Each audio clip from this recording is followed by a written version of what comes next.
Eduardo me propuso venir a dar la conferencia. Normalmente los arquitectos que ejercemos la profesión venimos a contar nuestros proyectos solamente. A mí me parece que a veces esto raya un poco en una mirada excesivamente concentrada en el trabajo que hacemos nosotros, que es el que mejor conocemos por otra parte, y que también evitamos un poco el riesgo de meternos en profundidades más teóricas, que a veces es necesario, por lo menos, asomarnos para el ejercicio digno de nuestro trabajo.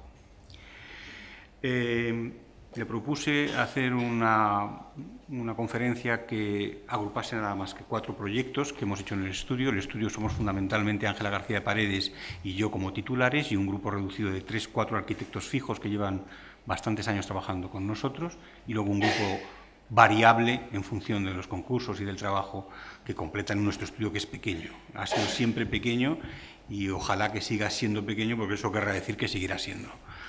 Le propuse concentrar la conferencia en unos trabajos que estuviesen vinculados de alguna manera, para que diese pie también a exponer algunos temas que a mí me preocupan y que creo que le preocupan hoy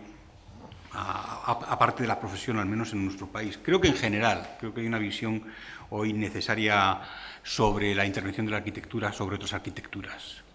Y un poco como argumento de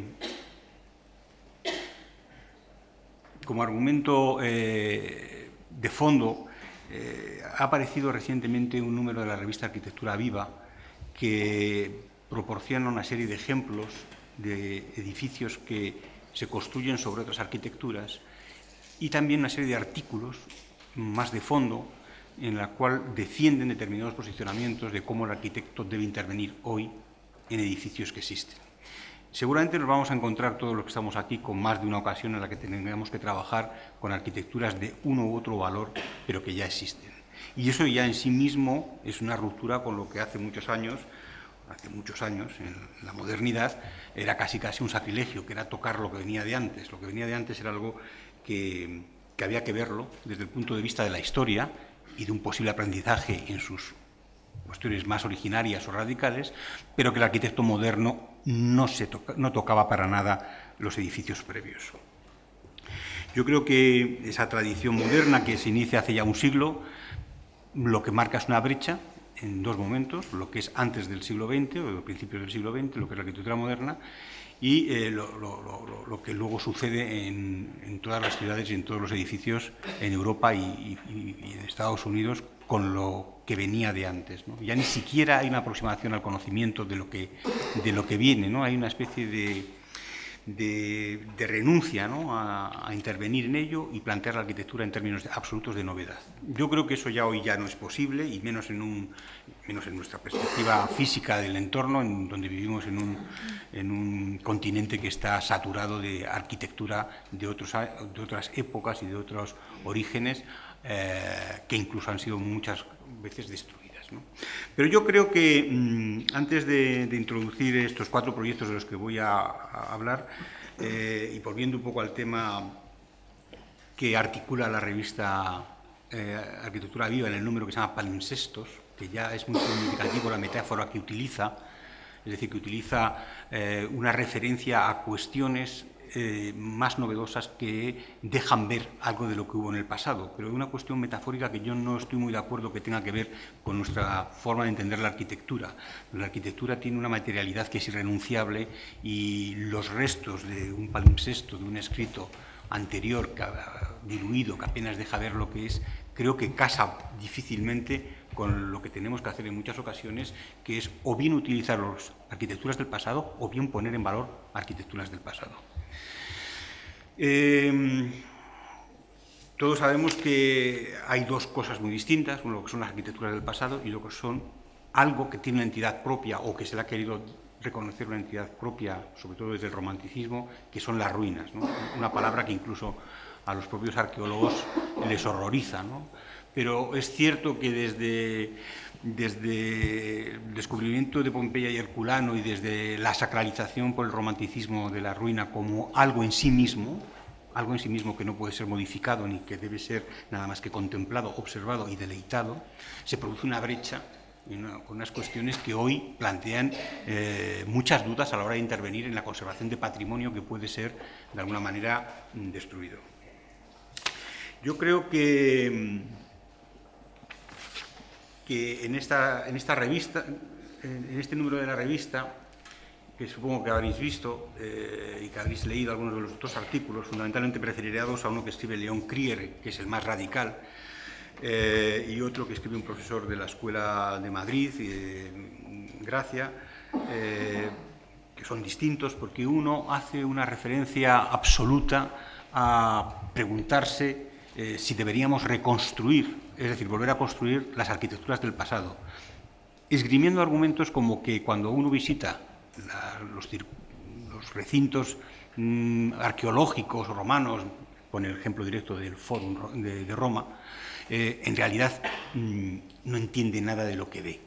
Aquello es un resto de, eso sí, son restos de piedras amontonadas más o menos que no tienen la menor consistencia. Y él se pregunta, desde la teoría, si que con los medios que hoy tenemos, y sobre todo con los medios de investigación, la información que tenemos y la capacidad que tenemos de representar las cosas, no podríamos aventurarnos a reconstruir enteramente los conjuntos del pasado y devolverles su valor físico y material que un día tuvo, porque así entenderíamos mejor lo que era. Esto es una posición. En el otro artículo que me refería hay una serie de ejemplos actuales, totalmente actuales, en los cuales arquitecturas de hoy implica usos y actividad y actualidad, porque va todo junto, es decir, en la arquitectura no se puede, yo no la entiendo, al menos segregada de la utilidad y de la actividad. Puede ser que una ruina no tenga nada más que la propia actividad de evocar el pasado, pero la arquitectura tiene que estar dotada de la utilidad para que sea arquitectura, y yo creo que esa es la frontera con el arte, ¿no? Entonces yo decía que el otro artículo se refiere a una serie de ejemplos escogidos en toda Europa, algunos en España también, de intervenciones en arquitecturas del pasado, utilizándolas, dándoles contenido, habitándolas y utilizándolas. Casi todos son edificios públicos o institucionales, pero que permiten entender la arquitectura del pasado como algo que puede continuarse hoy y dotarla de utilidad. Bueno, eso es otro posicionamiento, y frente a esos dos posicionamientos han existido otros posicionamientos que en realidad son sorprendentes. Algunos vienen recogidos en la propia revista. Yo no sé si se puede apagar un poco más la luz para que se vean las imágenes mejor, ¿no? Uno de los casos que expone Krier como ejemplo de que sí se puede volver a construir lo que estaba construido, aunque creo que esto tiene que estar dicho entre comillas, se refiere a casos más recientes que están originados por la destrucción de las ciudades y de los monumentos en las guerras, sobre todo en la Segunda Guerra Mundial y sobre todo en Alemania, ¿no? Porque Alemania sufrió una destrucción masiva de su patrimonio construido. Pone este ejemplo concreto, que es una iglesia de Dresde. Esto es una imagen de hace 150 años, 140 años. Ahí se ven los carros que rodean la construcción. Es me parece que se llama Liebenkirche de Dresde, que fue totalmente destruida en la Segunda Guerra Mundial, pero que hoy la volvemos a ver exactamente igual que estuvo hace 80 años, antes de los bombardeos del año 45. Se bombardea al final de la Segunda Guerra Mundial. Es cierto que entre esas dos imágenes, aunque parece increíble, esta era la iglesia, es decir, era un montón de restos materiales amontonados, pero que también es cierto que había capacidad de reconstruirlo. Frente a esa posibilidad que nos ofrece la técnica y el conocimiento de cómo eran las cosas, y también la capacidad económica y la utilidad de esa arquitectura, porque esta iglesia se sigue utilizando como iglesia hoy, caben otras posturas, ¿no? Otras posturas que han sido las que han predominado durante 200 o 300 años, que es dejar los restos del pasado como tal, algo inamovible que va a permanecer a lo largo del tiempo con la misma intensidad, ¿no? Estas son dos imágenes del Foro Republicano de Roma, diferenciadas 150 años. Creo que es casi imposible descubrir ninguna diferencia entre una y otra, excepto la demolición de una pequeña calle que atravesaba del oeste al este para llegar a la iglesia de San Martín y Santos Lucas y Martina, y la depresión de la Vía Sacra, que han estado una cota más alta y que en los tiempos del fascismo se llevó abajo, desapareció. Pero entre las dos imágenes apenas hay diferencia, porque lo que hay es un afán de mantener esto como lo que es. Esto tiene su propia entidad y su finalidad es disfrutarla o hoy llenarla de turistas. En ese sentido de los turistas, que casi argumenta León Krier parte de su argumento, en realidad quien visita hoy el Foro Romano se encuentra pues, con algún resto más o menos sólido y consistente, como son los arcos, que eran los más inútiles de los edificios que había en los foros, pero de los templos o del tabularium apenas quedan nada más que unos elementos referenciales. Él propone, a través también de esas reconstrucciones virtuales, que por qué no podemos volver a ver los foros como eran entonces. Hay más casos que exploran situaciones que para mi punto de vista son más atractivas, ¿no? Dos casos me voy a referir en Múnich, de los construidos por el arquitecto neoclásico Leo von Klenze, que es el conjunto de la Altes Galería, el Altes Museum y la Glyptoteca, que también fueron destruidos o seriamente dañados, al menos durante los bombardeos de la Segunda Guerra Mundial. También entre esas dos fotografías hay más de 100 años de diferencia y es prácticamente lo mismo, si no es lo mismo. Es cierto que entre medias hubo un bombardeo que aparentemente no afectó mucho a la configuración exterior, no como en el caso de la iglesia de Dresde, pero sí en su interior, que pasó de ser unas galerías decoradas y repletas de una colección exquisita, quizá la más importante de Europa, de esculturas clásicas, que fueron sacadas a tiempo, por supuesto, antes de los bombardeos, a esta imagen en la cual apenas quedan las paredes. El esfuerzo que se hace después de la guerra de encontrarnos... Pero claro, si no, no se te ve. Entonces están grabando... Bueno, pero es más importante lo otro. Bien. Bueno, entonces, como decía, este otro camino que hay entre mantener las ruinas como están, bien podrían haberse mantenido estas ruinas como recuerdo de aquellos bombardeos que aplastaron las ciudades alemanas, en este caso la de Múnich, o reconstruirlas exactamente como estaban. O sea, ha habido casos donde han propuesto una vía intermedia que a mí me parece exquisita, ¿no? Este es un caso verdaderamente interesante,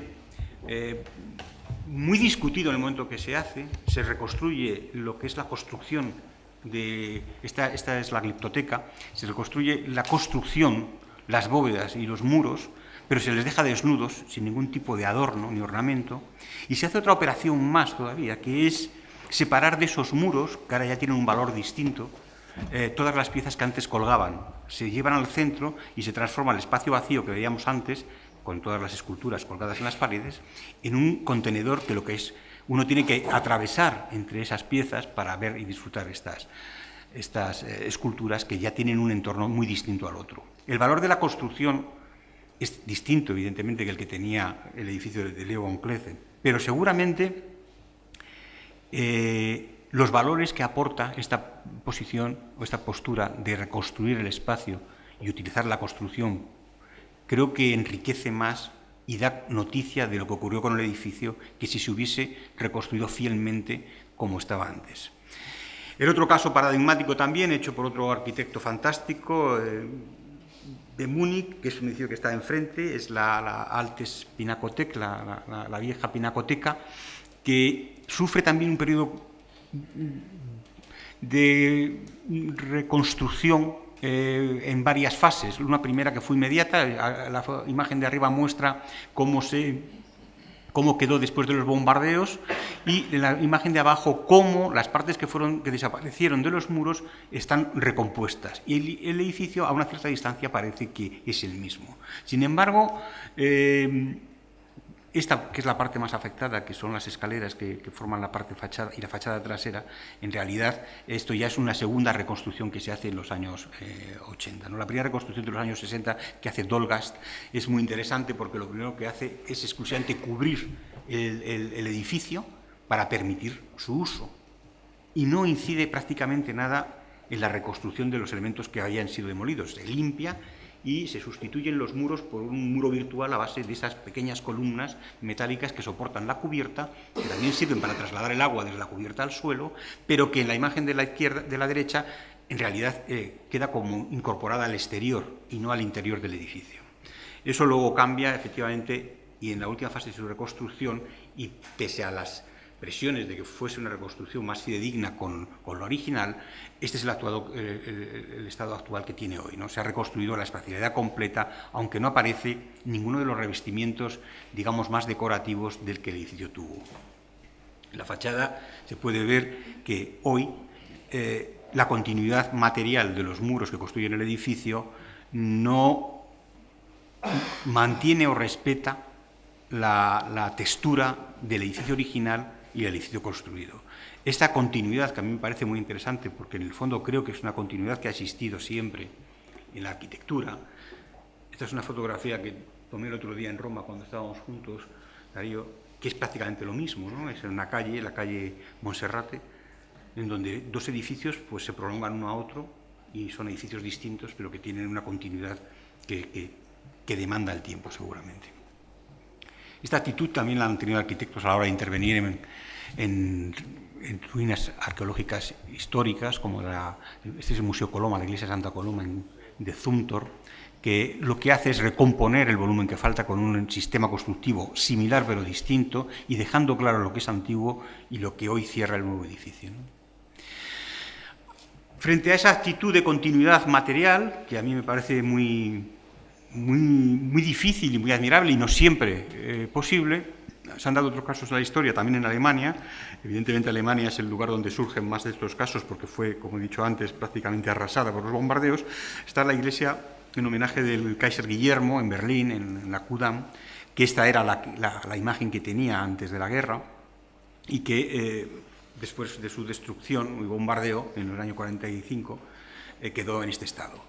Frente a una posible reconstrucción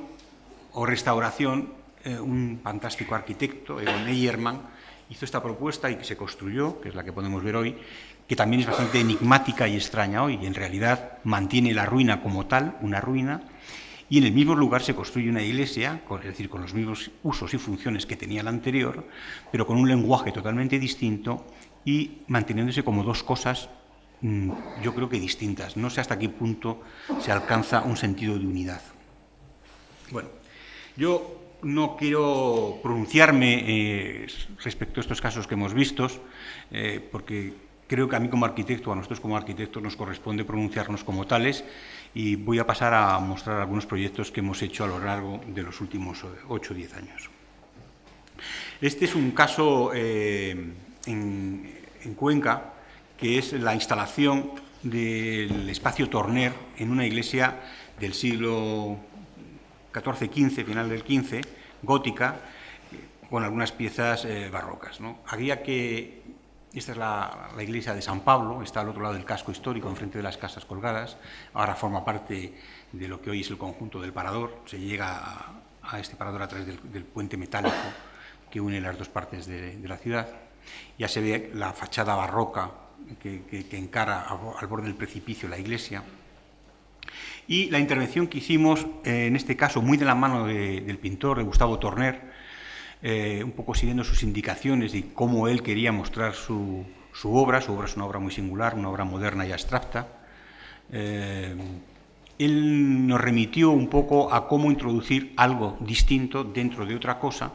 que es totalmente distinta, como ocurre en este grabado de Antonello da Messina, que es San Girolamo en su estudio, donde se ve que conviven dos cosas totalmente distintas, reconocibles, una casi con carácter mueble, que es el propio estudio de San Girolamo, dentro de una estructura gótica, ¿no? Entonces, un poco fielmente a esa idea, lo que hicimos fue estructurar una serie de espacios necesarios para explicar la obra de Torner a lo largo de unos cubículos interiores a la iglesia, pero que mantenía íntegramente la imagen de la iglesia. No se quería ocultar ni prescindir de la propia rotundidad espacial de San Pablo, aunque, por ejemplo, la sección es más manifiesto que en la planta, la diferencia de escala es notable, ¿no? Las cajas que aparecen en la parte inferior, que están destinadas a alojar las obras de Torner, tienen casi 4 metros, pero claro, la iglesia tiene 16 metros de altura, es un espacio muy vertical. La estrategia que se siguió, después de haber remozado completamente la iglesia, haberla restaurado, era una iglesia que apenas tenía elementos de culto, estaba prácticamente desacralizada desde después de la guerra, cuando fue incendiada.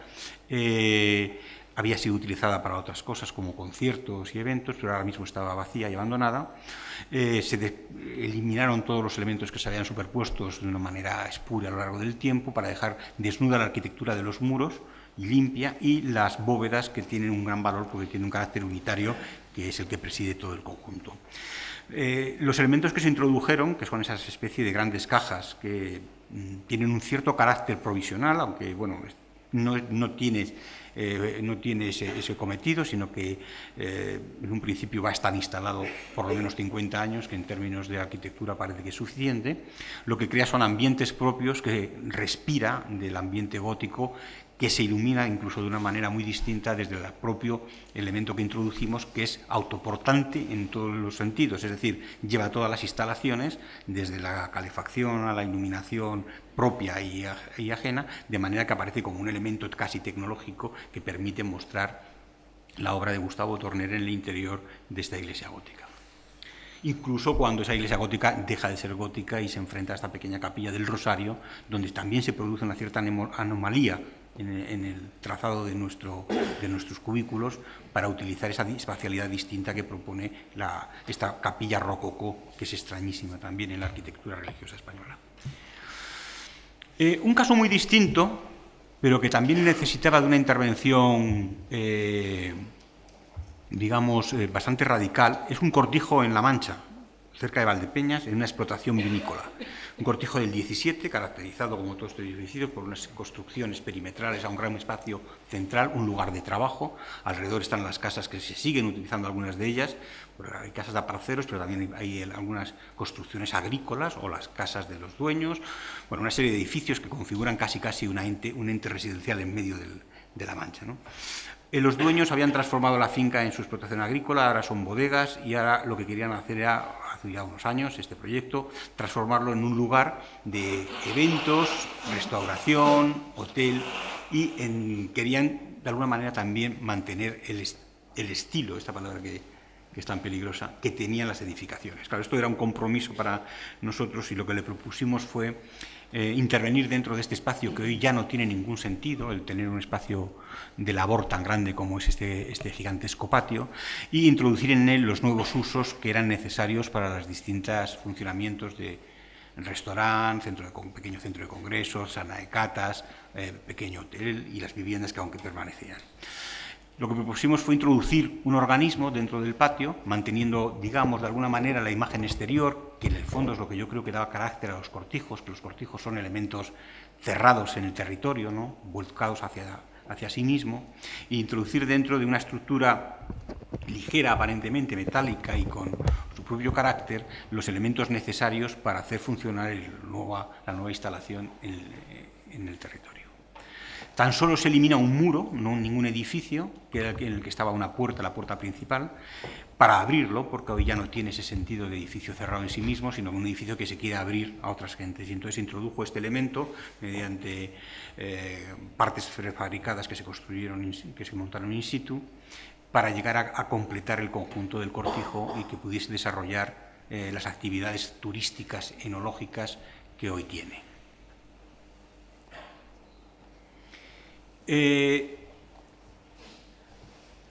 Un caso muy distinto, bastante distinto por el propio valor de las piezas que había que proteger, es el caso de la Villa Romana de la Olmeda, muy cerca de aquí, que fue fruto también de varios concursos. Ese ya no solamente un concurso, sino que fueron dos concursos. El primer concurso fue en el año 2000, y como no estaba nada claro para el jurado quién debía seguir, pues seleccionaron a 3, que 4 años después nos volvieron a convocar a otro concurso para hacer un desempate, que tuvimos la fortuna de ganar, y luego ya se hicieron los proyectos, la ejecución de obra, la construcción, y ya lleva prácticamente 4 años en funcionamiento. Me gusta poner esta imagen del plano de España porque no es la habitual, no es el de las carreteras radiales desde Madrid, sino que es el de las vías romanas, y explica mejor por qué un ente en el territorio que algo tiene que ver con el cortijo que veíamos antes en Valdepeñas, un ente agrícola y también, de alguna manera, industrial, estaba situado en este lugar, que estaba muy bien comunicado a través de la vía, hoy lo que es el Camino de Santiago, que es la vía que une León, Astorga y Burgos, ¿no? Allí se debió establecer en el siglo III una familia poderosa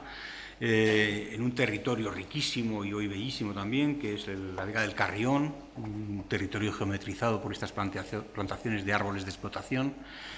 Tiene la gracia que es mudable, ¿no? Estos árboles, como crecen tan rápido y las obras van tan lentas, pues hemos tenido la oportunidad de ver cómo estas choperas cambian de sitio, porque una vez que son taladas se sustituyen por otras plantaciones próximas.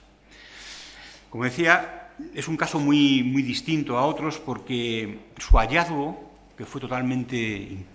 una manera casual, lo que hacía era fijar un lapso de tiempo inmenso entre su destrucción, posiblemente por un incendio, según los arqueólogos. El arqueólogo es el arqueólogo director de las excavaciones de la Villa de la Olmeda, es un catedrático de la Universidad de Valladolid, ¿no? El profesor Abasolo, y que desde el principio trabajó en ellas. Un principio es 1968, que puede pareceros un poco lejos, pero a mí me parece bastante cerca. Es muy poco tiempo, ¿no? Y además es mucho tiempo el que ha pasado oculta esta importante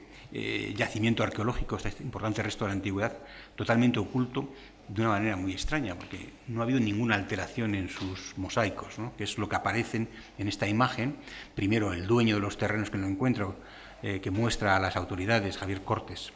que murió 3 meses antes de inaugurar el edificio, después de haberle dedicado 40 años a la explotación, a la excavación y exhumación de los restos y haberse convertido en un experto en temas de mosaicos. Aparecieron estos increíbles paños completos de mosaicos, muchos geométricos y algunos importantísimos, como el de Loicus, que es una gran pieza, prácticamente completos, ¿no? Esto no es usual porque tiene mucho que ver con el discurso de esta charla. En realidad la arquitectura siempre funciona en continuidad. Cuando se produce una discontinuidad de 16 siglos, prácticamente 16 siglos, se abren muchas interrogaciones. Normalmente en cualquier villa, ya no digo que hayan sido saqueados o sacados los restos más importantes, ¿no? Sino que en realidad han sido transformados, modificados o alterados, y en este caso los restos aparecían tal como los veis. Se retiraba la tierra y aparecían así. Estos ya están consolidados, pero aparecían con esa integridad física que los hace únicos. Cuando se descubrió por supuesto, el Museo Arqueológico de Madrid le hizo una oferta al propietario de los terrenos, a Javier Cortés, para llevárselo al Museo Arqueológico Nacional. En aquel momento, yo no sé si era consciente o no Javier Cortés del grandísimo acierto de su decisión de negarse a moverlo del sitio, pero hoy tiene toda su carga de fuerza y de razón que esto esté en su lugar, porque permite entender cómo era la construcción que alojó estos mosaicos, cómo era la cultura que estaba detrás y cómo era el territorio que sigue estando, ¿no? Luego he visitado el Museo del Bardo en Túnez, donde están cientos y cientos de mosaicos apilados en un edificio, y en realidad creo que tienen una capacidad de emoción mucho menor que cuando uno puede ver exactamente dónde estaban las cosas y cómo eran las cosas. A diferencia de los suelos de los mosaicos, la villa no tenía prácticamente ningún elemento volumétrico existente, no había muros, por eso se ha preservado a lo largo del tiempo, estaba oculta bajo un pequeño montón de tierra que Javier Cortés mandó liberar para cultivar esos terrenos, y fue cuando aparecieron. Cuando aparecieron los mosaicos, los muros, lo máximo que llegan son a 60 centímetros, 70 centímetros de altura. Cuando hicimos el concurso nos planteamos cómo debe ser comunicado, expuesto, mostrado estos restos tan importantes. Y esto es la gran dificultad que tiene el arquitecto cuando se encuentra tan desasido de apoyos, ¿no? No hay nada físico a lo que atenerse, no existe ninguna constancia de ningún espacio, y lo que todos quieren ver, incluso los arqueólogos, es el espacio que contenía estos mosaicos. Ese es el gran interrogante. Y ese yo creo que es el gran dilema, que no se debe acometer ningún trabajo de reconstrucción si no se tiene la certeza de cómo eran las cosas, porque si no se produce un cierto engaño, ¿no? Una especie de decoración que yo creo que no ayuda mucho a las cosas.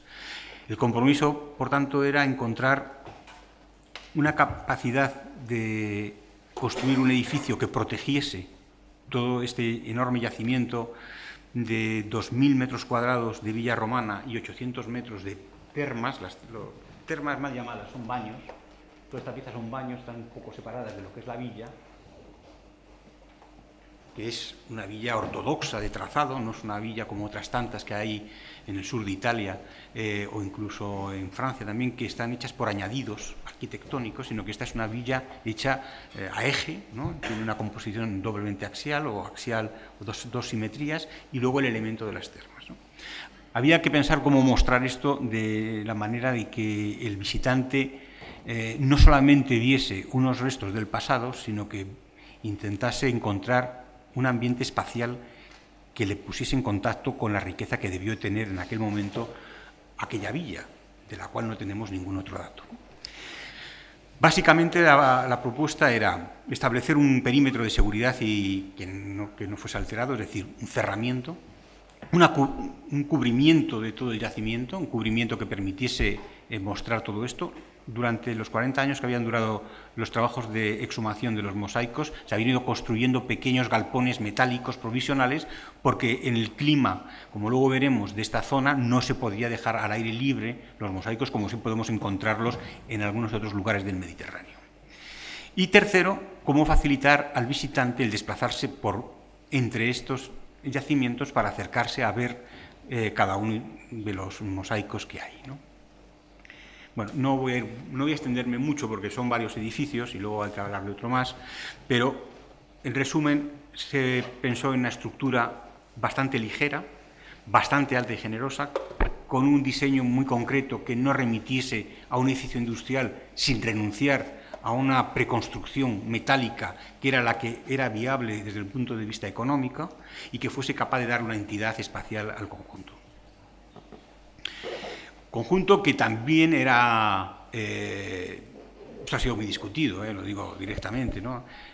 Cómo trasladar la dimensión de los espacios en la que están los mosaicos. Nosotros remitimos a descolgar unas telas de acero desde esa cubierta para remitir a una noción de escala de cada uno de los espacios, porque hoy en día lo que uno se encuentra es una explanada de 2.500 metros cuadrados en la cual hay dibujada en el suelo, y solo en el suelo, los restos de esta villa romana. Entonces, esos son los pasos más o menos que he contado, de reconocer la ruina, establecer una circulación clara para el visitante a través de una entrada prácticamente donde estaba la de la villa, que permitiese acercarse a cada uno de los mosaicos más importantes, que reconociese la organización espacial a lo largo de alrededor de este gran jardín, y, por supuesto, algo que era necesario y que también entrañaba su dificultad, establecer unas partes de programa necesarias para el visitante que va hoy a un museo, porque en definitiva yo creo que la Olmeda pasó de ser un yacimiento arqueológico a ser un museo, que es algo muy distinto. Es un museo que se exhibe a sí mismo, pero que requiere también de una serie de servicios que hoy el visitante necesita en cualquier hotel, que va desde las taquillas, la tienda, la cafetería, los aseos y una serie de dependencias también útiles como oficinas, una sala de conferencias, una zona de exposiciones y unos laboratorios para trabajar. Eso es parte del programa, se mostró, son esas pequeñas cajas que aparecen en la axonométrica del centro, que tienen una escala muy distinta y son unas cajas de madera que están apoyadas en la cota por la cual circula el visitante. En sección se da un poco noción de la escala de la intervención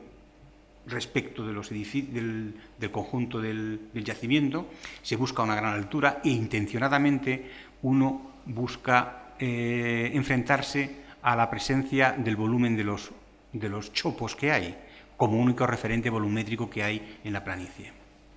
El interior son esa construcción a base de unas láminas abovedadas, muy planas, construidas con una estructura prefabricada, que son esos rombos que se atornillaban in situ. Evidentemente teníamos el hándicap de no apoyarnos en ningún lugar del yacimiento, ni muros, ni por supuesto partes pavimentadas. Solamente 4 pilares sujetan, en el centro, en el interior, sujetan esas 3 grandes bóvedas de 25 metros de ancho por 75 de largo, que en realidad es un conjunto bastante grande, y donde ya se permite ver en el fondo de la imagen que hay un nivel más comprimido donde discurren lo que son las partes de servicio del museo, ¿no? El visitante puede acercarse a una altura razonable que recupera la cota que originariamente tenía el montón de tierra que había cubierto toda esta villa y le permite aproximarse hasta muy, muy cerca de cada uno de los mosaicos, ¿no? El espacio también, como decía antes, se organiza y se articula a través de ese gran jardín. No era un patio, no es un impluvium, que hubo un momento que se pensó dejar abierto, pero que fue desaconsejado por los arqueólogos, puesto que haría que estaría siempre sucio los pavimentos de mosaicos, que son muy delicados, y si se deposita el polvo pierden su cromatismo, ¿no? Entonces se decidió cubrirlo de una manera más abstracta, pero sin embargo recomponer la organización de la visita a través de este gran jardín que ahora es interior, ¿no? Aquí se ve, por ejemplo, como partes del programa se asoman al yacimiento, pero están juntas, están justapuestas estas dos arquitecturas. Nada tiene que ver una con la otra, pero buscan un cierto carácter de unidad. Solamente hay un hueco que comunica con el exterior, que es la entrada, donde uno se asoma a esa llanura de la Vega del Carrión, que está, como decía antes, saturada de esas masas arbóreas y unos colores cambiantes a lo largo de las temporadas, que hizo pensar que la estructura que debíamos de colocar como elemento defensivo y de protección es una gran reja de 9 metros de altura, que es una chapa de acero perforado, que tiene esa capacidad cromática de un poco unido al diseño de los taladros y agujeros con los que se perforó todas estas chapas, tiene un poco esa cualidad de no presentar un volumen macizo, sino un elemento más ligero que permite sombrear las partes que se iluminan y que en su propia construcción angular permite defenderse bien de la presión del viento. El edificio es muy sencillo en el sentido de que tiene nada más que 3 elementos reconocibles, que es el talud, que recompone el montículo que arropaba la villa, el basamento de hormigón en el que se apoya toda la estructura y el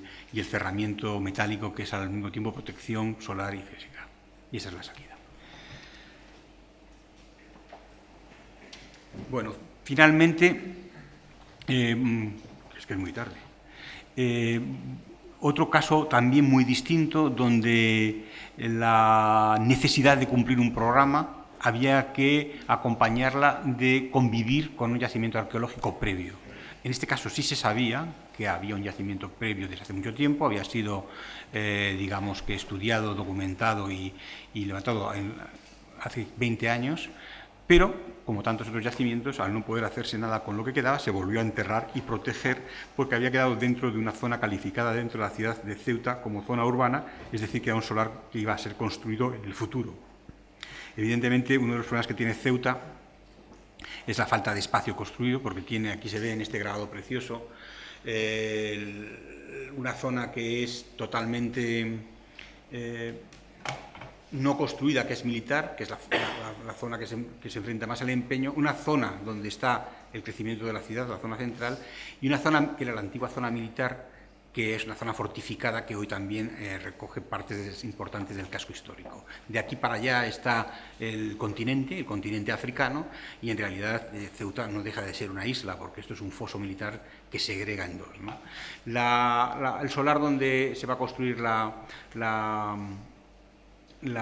Biblioteca Pública del Estado, que también es fruto de un concurso, está también caracterizada por esta imagen de este grabado holandés del siglo XVII, que es la pronunciada topografía que caracteriza esta especie de columna de Hércules al otro lado del estrecho, ¿no?, en la parte africana. Caracteriza toda la ciudad y caracteriza todas sus construcciones. Como se puede ver en esta imagen, esta es la zona que no se construye, es toda la zona militar. Esta es la zona de la ciudad, digamos, occidental. Esta es la zona militar, al lado del puerto, a donde hay que llegar necesariamente sí o sí, porque aquí no hay aeropuerto. Y esta es la ciudad más contemporánea, más actual, y donde están también los asentamientos musulmanes, que son ahora mismo más importantes incluso que es la ciudad, digamos, occidental. Una ciudad que, como decía antes, está caracterizada por una topografía muy acusada, que por lo tanto caracteriza su imagen y su forma de construir, una forma de construir que cada vez va haciéndose más vertical, más y más. Cada edificio que se sustituye por uno mucho más alto, porque no hay más terreno disponible. Aquí se ve cómo asoma entre estas casas lo que es la Biblioteca del Estado, que sería esta, digamos que apretada por las construcciones que la rodean, que tiene un carácter muy distinto a esta otra que ahora se ha hecho tan famosa, porque esto es lo que es el barrio del Príncipe, que creo que hay una serie en televisión. Antes, cuando cuando ibas a Ceuta, en realidad aquí no se puede ni entrar, es una zona de una inseguridad absoluta y de unas condiciones de vida totalmente confrontadas a la de la ciudad occidental, pero también caracterizadas por esa pendiente topográfica sobre la que se apiñan las construcciones, ¿no? Y también se apiñan, por ejemplo, la disposición del cementerio musulmán, ¿no? Creando esta imagen tan curiosa donde la orientación de las tumbas también juega con el apilamiento del territorio. Como decía, en la parcela en la que teníamos que proyectar en el concurso una biblioteca pública del Estado con un programa convencional, el Estado hace una biblioteca en cada una de las ciudades importantes, o en todas las ciudades, que tiene unas misiones claras de conservación de documentos y por un lado, bibliográficos y algunos archivos. Tienen un programa especificado, son de un tamaño más o menos equivalente en función del número de habitantes de la ciudad, y te tienes que someter a ella independientemente de las condiciones que tengas o no tengas en el solar. Las condiciones de nuestro solar se ven aquí perfectamente. Era una parcela bastante pequeña que estaba ocupada casi, bueno, más la mitad por un yacimiento arqueológico que había que respetar en la construcción de la biblioteca. El yacimiento que da cuenta de cómo está organizada la ciudad perimetral, la ciudad periférica de Ceuta en el siglo XIV, son unas construcciones merinís que, pese a estar en lo que es el borde de la ciudad, tenían una cierta riqueza en sus decoraciones, y son estas epigrafías que había en los muros de sus casas, que son muy singulares. Solamente las hay iguales en Granada, en la Alhambra y en otro edificio muy importante en Granada, que es el Cuarto Real de Santo Domingo, y en alguna otra construcción en el norte de África. Son epigrafías muy delicadas, geométricas y de una factura exquisita. Estas fueron sacadas de su lugar cuando se hicieron las excavaciones y con la tecnología adecuada se llevaron al Museo de la Ciudad en espera de que se hiciese alguna construcción. Esta semana en la que estamos, que yo volveré a Ceuta, es cuando se instalan dentro de la biblioteca en unas grandes vitrinas al lado del yacimiento que veremos. Por otra parte, también tenía importancia el yacimiento porque daba cuenta de la geometría de la ciudad islámica ex novo, es decir, la ciudad islámica la tenemos identificada como un poco laberíntica y apelmazada, y posiblemente esto sea una derivación de arquitecturas más ortogonales originarias, ¿no?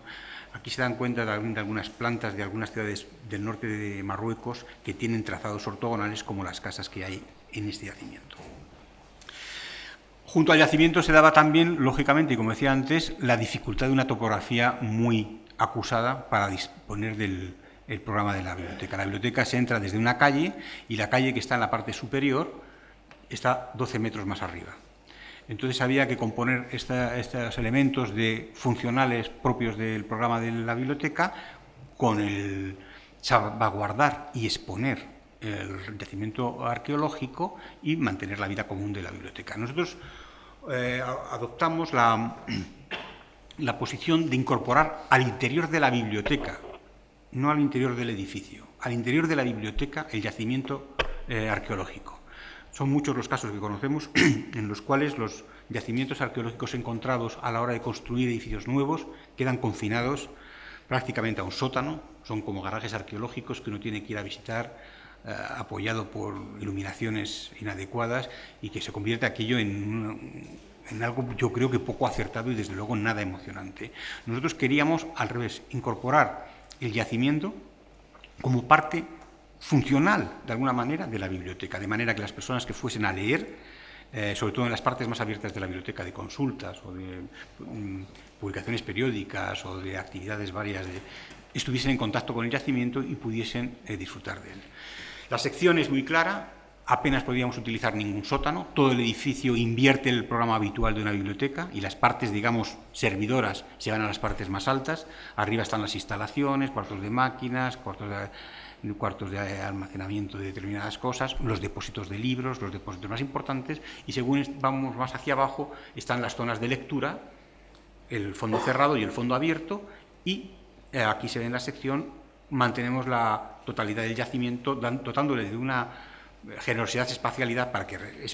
para que respire bien y que resuelva al mismo tiempo la diferencia de cota de 3 plantas entre estos dos niveles. Cuando uno entra a la biblioteca, lo primero que se encuentra es la recepción, y el yacimiento incorporado al propio edificio.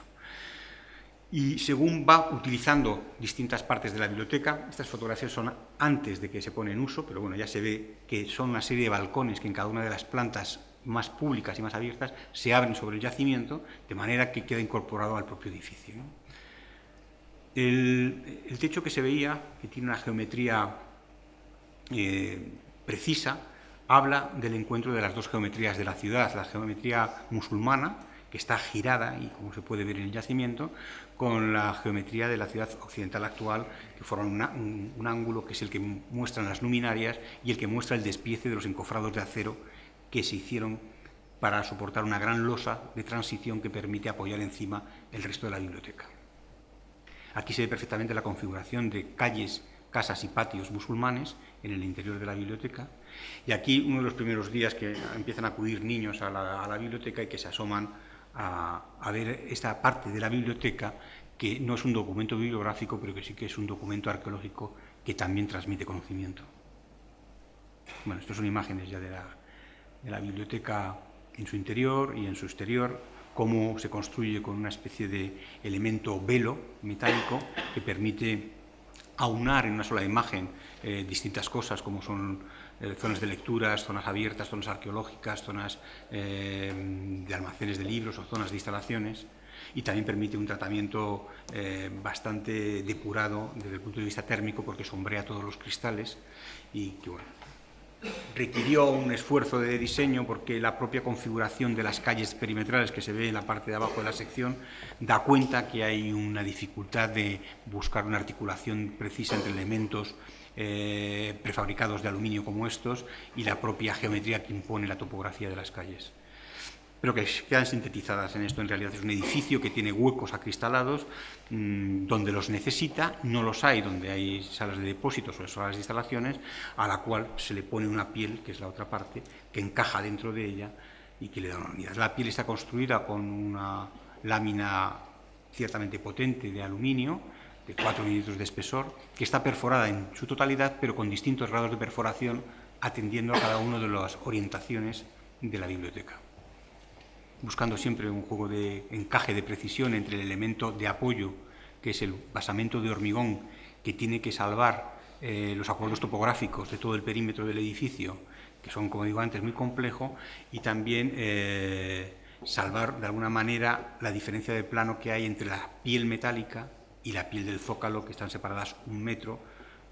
Esa separación está habitada por unas galerías que permiten la conservación y limpieza del edificio. El edificio acabado ya se ve en su